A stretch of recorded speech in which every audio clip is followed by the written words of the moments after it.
గురుగారు, హనుమంతుడికి అనేక పేర్లున్నాయి. అవన్నీ కూడా హనుమంతుడి యొక్క వైభవాన్ని తెలియజేస్తున్నాయి. అయితే రామాయణంలో హనుమంతుడిని ఆంజనేయుడు అనే పేరును వాల్మీకి ప్రస్తావించాడా?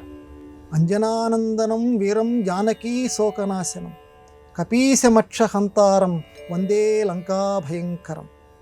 హనుమత్ జయంతి ముందు రోజు మనం చక్కగా స్వామివారి యొక్క పదాభిషేకం చేసుకుంటున్నాం. ఆంజనేయుడు అనేటువంటి పదానికి అర్థం ఏమిటంటే అంజనాదేవి యొక్క కుమారుడు ఆంజనేయుడు. కానీ గమ్మత్తు ఏంటంటే 24,000 శ్లోకాలు కలిగినటువంటి వాల్మీకి రామాయణం మనందరికీ ప్రామాణికం.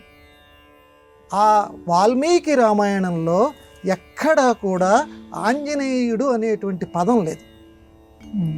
హనుమాన్ ఉన్నది, మారుతాత్మజ ఉంది, కపీసుడు ఉంది, హనుమంతుడికి సంబంధించినటువంటి పర్యాయ పదాలు ఉన్నాయి. కానీ ఆంజనేయుడు అనేటువంటి పేరు ఆయనదే కదా.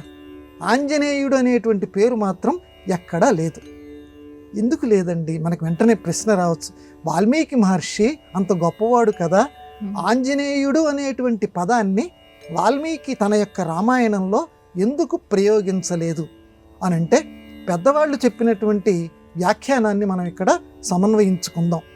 హనుమాన్ అనేటువంటిది ఆయన యొక్క గొప్పతనం చేత ఏర్పడినటువంటి ఒక చక్కని పేరు. ఎందుకంటే ఇంద్రుడు ఎడమ దవడ వాచిపోయేటట్లుగా తన వజ్రాయుధం కొట్టాడు సూర్యుడి దగ్గర విద్య నేర్చుకునేటువంటి. ఎందుకంటే సూర్యుడిని ఒక పండు అనుకొని ఆ పండును తినబోతుంటే ఇంద్రుడు వచ్చేసి ఆ వజ్రాయుధంతో ఆ ఎడమ దవడ మీద కొట్టడంతో ఈ దవడని హనువు అంటారు.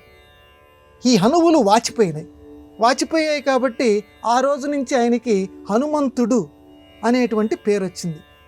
అప్పుడు తన బిడ్డకి ఈ రకంగా జరిగిందని చెప్పి వాయుదేవుడు ఆగ్రహించడం ఇది పురాణ ప్రసిద్ధమైన కదా.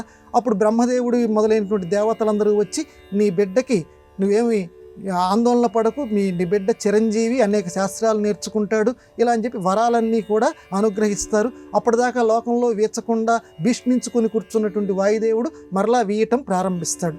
సరే, ఇంతకు మన ప్రశ్న ఏంటంటే హనుమాన్ అనేటువంటిది ఆయన యొక్క జీవితంలో జరిగినటువంటి ఒక గొప్పతనానికి దేవతలందరూ కలిసి వచ్చి వరాలు ఇచ్చినటువంటి గొప్ప పేరు హనుమాన్. ఆ సందర్భంలో ఆయనకి ఆ పేరు వచ్చింది కాబట్టి హనుమంతుడు అనేటువంటి పేరుని వాల్మీకి రామాయణంలో ఎక్కువగా వాడారు. ఆంజనేయుడు అనేటువంటి పేరుని ఎక్కడా కూడా ఈ వాల్మీకి ప్రయోగించలేదు. ఎందుకనంటే ఆయన జీవితంలో గొప్పతనం ఆ సంఘటన ద్వారా బాగా ప్రకాశితమైంది. అంజనాదేవి యొక్క కుమారుడిగా జన్మించాడు, కానీ ఆంజనేయుడు అనేటువంటి పేరు ఆయన యొక్క పరాక్రమ విశేషాలని ప్రదర్శించలేదు. కాబట్టి లోకంలో ఆయన యొక్క చర్యల ద్వారా లోకంలో స్ఫూర్తిని పొందాలి అనేటువంటి సదుద్దేశ్యంతో వాల్మీకి మహర్షి ఆంజనేయుడు అనే పదప్రయోగం చేయలేదని పెద్దవాళ్ళు చెప్పారు. మిగతా పేర్లన్నీ కూడా మనకు రామాయణంలో కనిపిస్తాయి.